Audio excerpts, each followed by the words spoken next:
Have you ever wondered who was the first person to give their life for the cause of Christianity? A man whose faith was so strong he stood firm even in the face of death? This man was none other than Stephen, the first Christian martyr.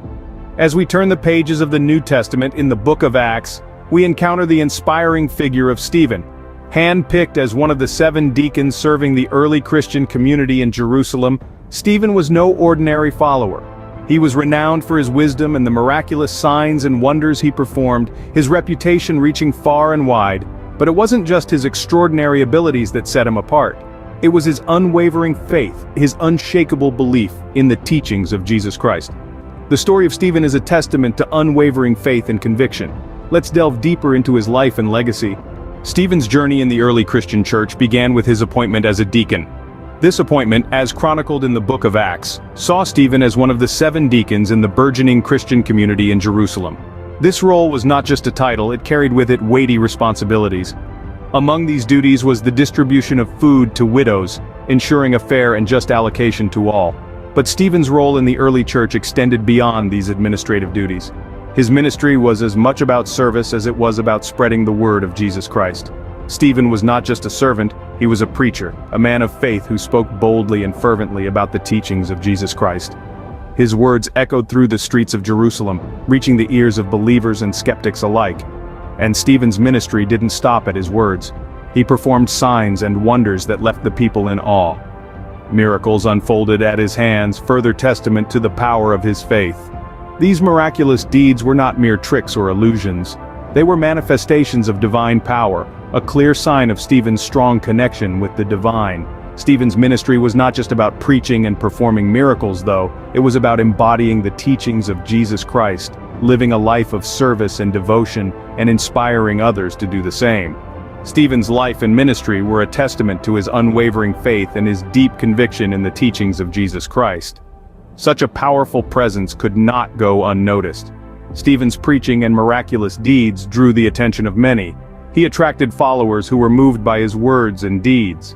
But with this attention also came opposition. His bold proclamation of faith and the miracles he performed stirred up adversaries, those who were threatened by the wave of change that Stephen and his teachings represented.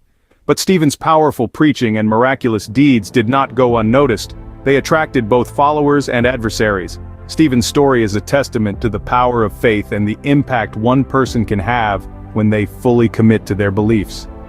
His journey continues to inspire and challenge us today. As Stephen's influence grew, so did the opposition against him. They viewed Stephen's teachings as radical and disruptive, painting a picture of him as a blasphemer against Moses and God.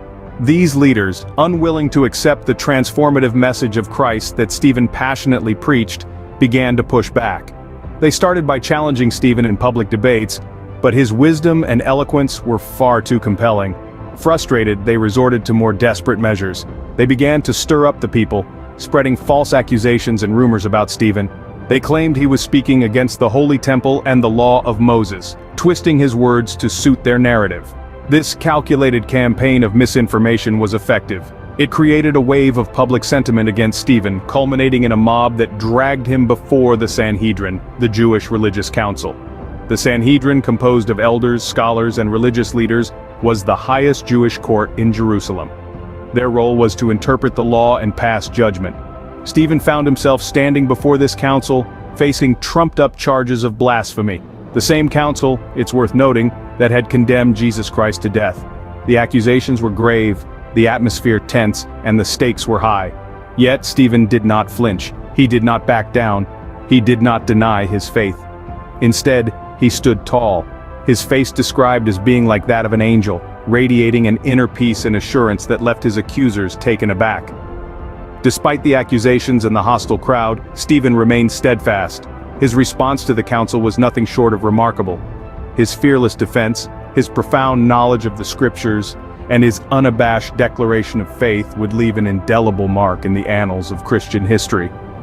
But that's a story for the next scene. Standing before the council, Stephen did not falter. Instead, he delivered a powerful speech. Unyielding in his faith, Stephen began to recount the history of Israel before the council.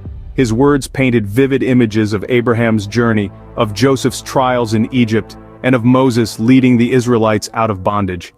His narrative was not merely a recital of facts, but was imbued with a profound message, a testament to God's enduring faithfulness. Stephen spoke of God's covenant with Abraham, his promise to give the land of Canaan to his descendants. He reminded them of Joseph, sold into slavery, yet rising to power in Egypt, becoming a beacon of hope for his family. He spoke of Moses, chosen by God to lead his people out of the land of their captivity and into the promised land. Each tale was a testament to God's unwavering faithfulness, his steadfast love for his people. But Stephen did not stop there. He turned his gaze towards those who sat in judgment of him. With an unwavering voice, he accused the religious leaders of resisting God's messengers, of turning a blind eye to his teachings. He pointed out their hypocrisy, their stubbornness, their refusal to heed God's word, and most notably, he accused them of rejecting Jesus, the Messiah whom they had crucified.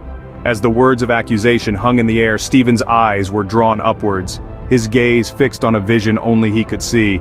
He saw heaven open before him, and there, standing at the right hand of God, was the Son of Man. Stephen's voice resonated throughout the hall, proclaiming, "Look, I see heaven open and the Son of Man standing at the right hand of God."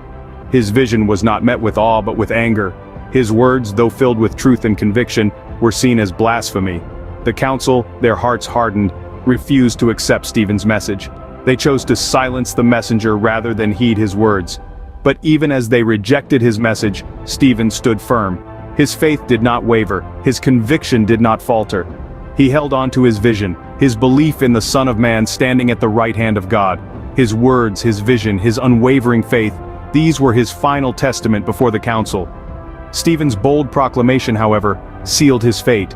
His words, his vision, his conviction, they marked the end of his journey on earth and the beginning of his eternal journey with Christ.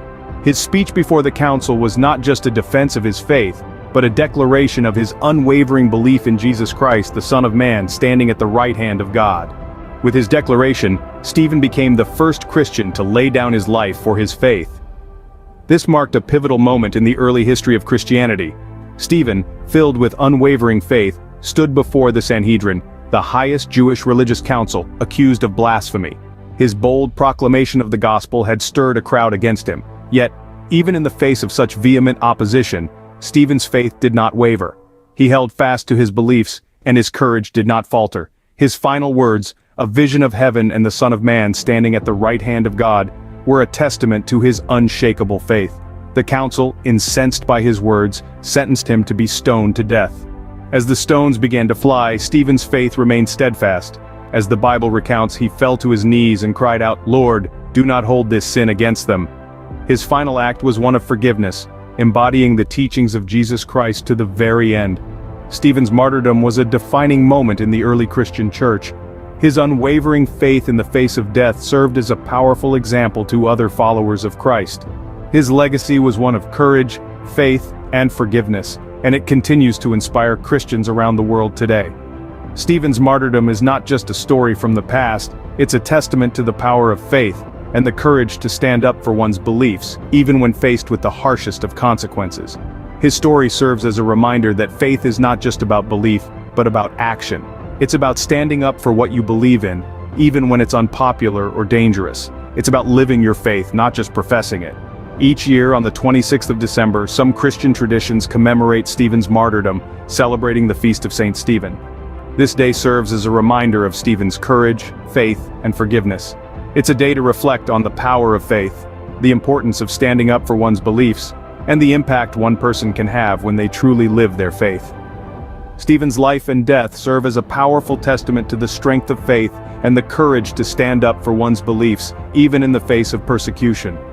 His story continues to inspire and challenge us today, reminding us of the power of faith, the importance of courage, and the transformative power of forgiveness.